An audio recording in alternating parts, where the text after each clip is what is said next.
الشناوي في أسوأ أحواله والأهلي محتاج لمهاجم. ويا ترى إيه هو مصير مارسيل كولر؟ بعد موسيماني الأهلي حرفياً شاف الويل، خسر 2 دوري ورا بعض وراح كاس العالم، معرفش ياخد حتى البرونزية اللي موسيماني كان معودنا إنها بتاعته. وكمان يوم ما لعب في دوري أبطال إفريقيا راح رغم إنه كان الثالث على الدوري وقتها.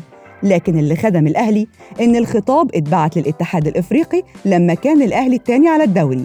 يسكت الأهلي؟ لا طبعاً. في أول مباراة ليه في دوري الأبطال يخسر أمام الهلال السوداني 1-0.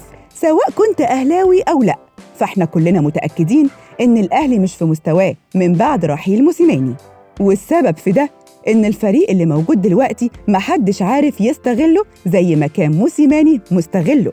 ودي مش شطارة من موسيماني على فكرة، هو بس خامة اللعيبة اللي كانت جاية على هواه وطريقته. كمان في لعيبة زي شريف وقفشة يوم ما تنجموا بوظوا الفرقة بسبب فقدان تركيزهم في الملعب. ما هم خلاص بقوا نجوم، لدرجة إن واحد زي قفشة دخل في صدام رسمي مع جماهير الأهلي، والإدارة هي اللي ضغطت عليه علشان يصالح الجماهير.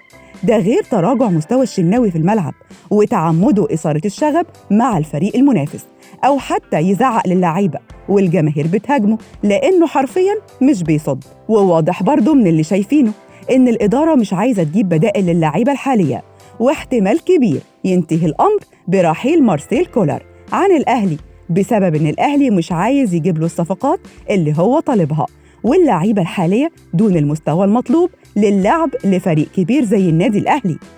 انتوا بقى ايه رأيكم؟ شايفين اللعيبة الحالية تستحق إصرار الإدارة عليها، ولا الأهلي محتاج صفقات والخطيب مش مناسب لإدارة النادي الأهلي؟ مستنيين تعليقاتكم وآرائكم.